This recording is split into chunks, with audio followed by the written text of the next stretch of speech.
সিনারকে উড়িয়ে champion Alcaraz. আপনারা জানেন যে এবছর যুক্তরাষ্ট্র ওপেনের ফাইনালে দুই চিরপ্রতিদ্বন্দ্বী হয়তো হতে যাচ্ছেন। ইতিমধ্যেই তাদের মধ্যে লড়াই জমে উঠেছে, ইয়াসনিক সিনার এবং কার্লোস আলকারাজ। এবং উইম্বলডনে যেহেতু কার্লোস আলকারাজের দিকে মানুষের সমর্থন বেশি থাকে, তিনি সবথেকে বেশি পপুলারও বটে, কিন্তু যুক্তরাষ্ট্র ওপেনে কার্লোস আলকারাজ জিতলেন, উইম্বলডনে তিনি পারেননি। তো অনেকেই হয়তো ভেবেছিলেন যে ইয়াসনিক সিনারের কাছে, যেহেতু কার্লোস আলকারাজ 22 বছর বয়সে ইতিমধ্যেই 5টা গ্র্যান্ড স্ল্যাম জয় হয়ে গেল তার, আগামী দিনের বিরাট তারকা যে তিনি হতে চাচ্ছেন এটা শুধুমাত্র সময়ের অপেক্ষা। কিন্তু তা সত্ত্বেও অনেকেই ইয়াসনিক সিনারের প্রতি বাজি রেখেছিলেন, তার কারণ উইম্বলডনে তিনি অত্যন্ত ভালো খেলেন। কিন্তু যুক্তরাষ্ট্র ওপেনে বলা যায় মুখ থুবড়ে পড়েন।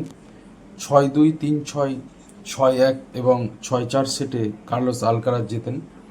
প্রথম সেট 6-2-এ কার্লোস আলকারাজ জিতে নেন এবং আমরা জানি যে প্রথম সেট যিনি জেতেন ম্যাচ জয়ের সম্ভাবনা তার বেশি থাকে, তার কারণ তার হাতে পরের দিকে থাকা দুটো সেট জয়ের।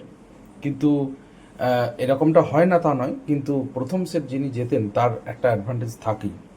তো এর ফলে দ্বিতীয় সেটে যখন হারলেন কার্লোস আলকারাজ, কোনো সমস্যাই ছিল না তার কাছে। তৃতীয় এবং চতুর্থ সেটে তিনি কিন্তু ঘুরে দাঁড়ান এবং সিনারকে হারিয়ে চ্যাম্পিয়ন হন। যুক্তরাষ্ট্র ওপেনে চ্যাম্পিয়ন হওয়ার সাথে সাথে বিশ্বের 1 নম্বর র্যাঙ্কটাও তিনি ফিরে পেলেন, যেটা ছিল ইয়াসনিক সিনারের কাছে। ইয়াসনিক সিনার 1 নম্বর ছিলেন, কার্লোস আলকারাজ 2 নম্বর ছিলেন। এখন ব্যাপারটা ঘুরে গেল, আলকারাজ 1 নম্বর হলেন এবং সিনার হলেন 2 নম্বর। আমরা জানি যে ম্যাচটা একটু দেরি করে শুরু হয়েছিল, যেহেতু মার্কিন প্রেসিডেন্ট ডোনাল্ড ট্রাম্প খেলা দেখতে এসেছিলেন।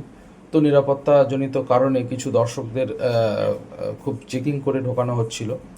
এর ফলে ম্যাচটা শুরু হতে আধ ঘন্টা দেরি হয়। কিন্তু প্রথম থেকেই কার্লোস আলকারাজ, স্পেনীয় তারকা, অত্যন্ত ছন্দে ছিলেন এবং যুক্তরাষ্ট্রের ওপেনে চ্যাম্পিয়ন হওয়ার পর স্প্যানিশ তারকার ক্যাবিনেটে এখন 6টি গ্র্যান্ড স্ল্যাম শোভা পাচ্ছে। আগামী দিনে বড় তারকা তিনি হতে চাচ্ছেন, এই নিয়ে কোনো সন্দেহ কারো নেই। ইয়াসনিক সিনারের সাথে হয়তো তার লড়াই আগামী দিনে জমে উঠবে আরও।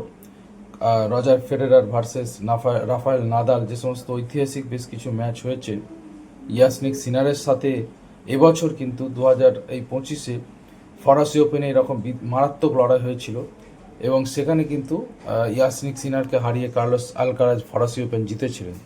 তারপরে ফের উইম্বলডনে মুখোমুখি, আবার যুক্তরাষ্ট্র ওপেনেও তারা মুখোমুখি। তো অত্যন্ত উপভোগ্য ম্যাচ হয়েছে। কারেন্ট অ্যাফেয়ার্সের জন্যে এই খবরটা অত্যন্ত গুরুত্বপূর্ণ।